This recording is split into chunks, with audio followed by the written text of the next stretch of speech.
O IBGE, Instituto Brasileiro de Geografia e Estatística, divulgou uma pesquisa em que indica a média da renda domiciliar do brasileiro. E entre todos os estados do país, o Maranhão é o pior ranqueado. A renda média das famílias brasileiras foi de R$ 1.052 no último ano, de acordo com a Pesquisa Nacional por Amostra de Domicílios. Os dados foram obtidos em todas as regiões do país. O Distrito Federal é o local com maior rendimento mensal domiciliar, R$ 2.055. Em seguida estão São Paulo, com R$ 1.432, Rio Grande do Sul, com R$ 1.318, Santa Catarina, com R$ 1.245 e Paraná, com R$ 1.210. No Rio de Janeiro, a renda é de R$ 1.193. Já o Maranhão é o estado com menor rendimento, R$ 461 por família. Efetivamente um espectro, ou seja, uma variação muito grande para um país como o nosso. O número que chama a atenção é um pouquinho Brasília. No Brasil, a nossa dificuldade econômica está centrada na indústria e, portanto, Brasília é uma cidade de funcionários públicos, de setor público, que não tem sofrido reduções de renda, sofreram, por exemplo, as regiões industriais. O levantamento considera informações socioeconômicas de mais de 200 mil lares em 3.500 municípios brasileiros. O índice de renda domiciliar per capita será utilizado para atender aos critérios de divisão do Fundo de Participação dos Estados e do Distrito Federal.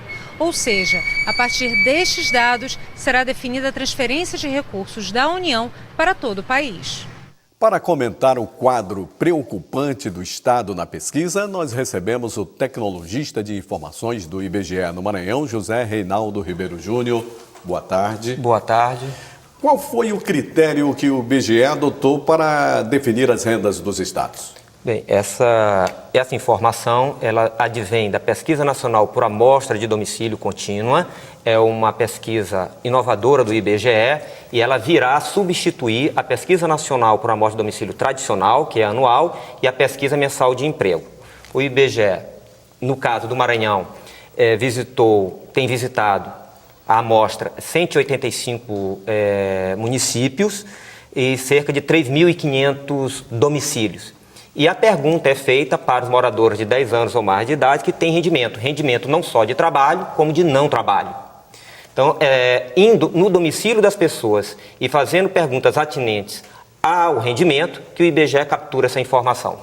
Agora, o que houve? Qual o agravante? De 2013 para cá, a economia do Maranhão retrocedeu? Por quê? Vejamos bem, esse é um dado que trata do ano de 2014.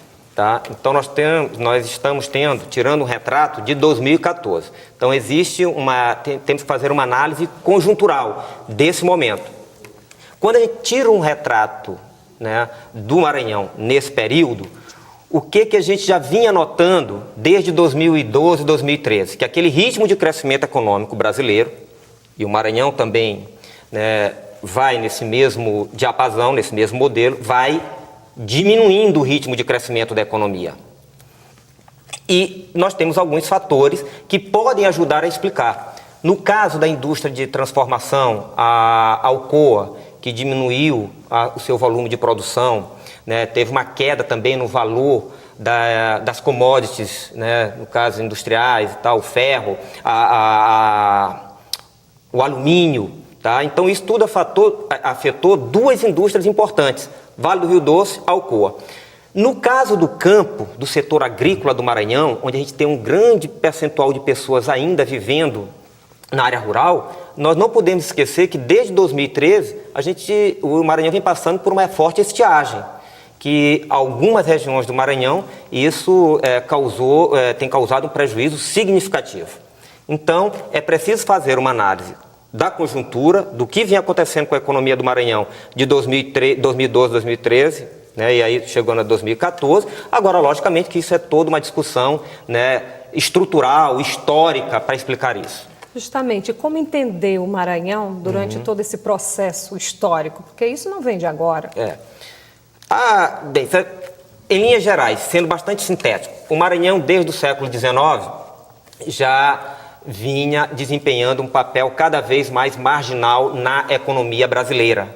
tá? São Paulo toma a dianteira e os estados do Nordeste vão tendo um papel cada vez mais coadjuvante.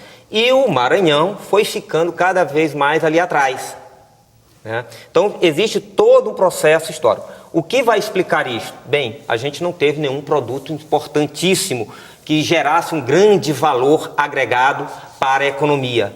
A gente talvez tenha falhado em alguma política pública voltada para o fortalecimento da nossa indústria, para o fortalecimento da agricultura familiar. Alguma coisa falhou, porque o Maranhão, mesmo não podendo ser, ou tendo dificuldade de ser o estado mais rico, mas certamente alguns indicadores poderiam ser melhores, entre eles o de rendimento domiciliar. Agora, essas informações divulgadas pelo IBGE serão encaminhadas para qual órgão agora?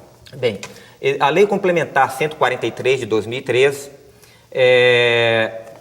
que trata da questão do Fundo de Participação dos Estados, né, vai depender, essa informação vai ser vital do rendimento domiciliar para a divisão do FPE.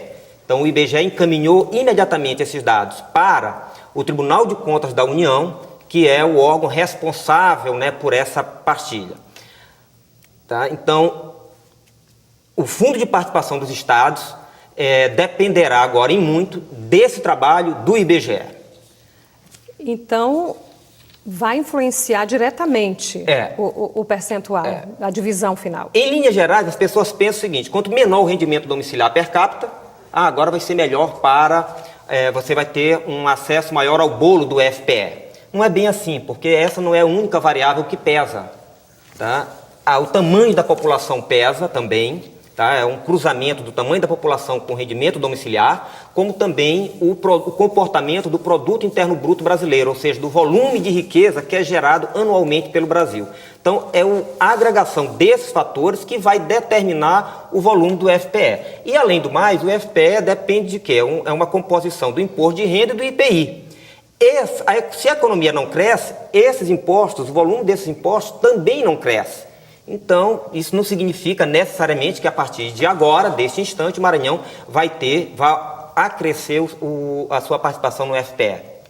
Bom, José Reinaldo Ribeiro Júnior, muito obrigada pela sua entrevista, muito esclarecedora. Uma boa tarde para você. Nós aqui agradecemos e estamos sempre à disposição lá no IBGE.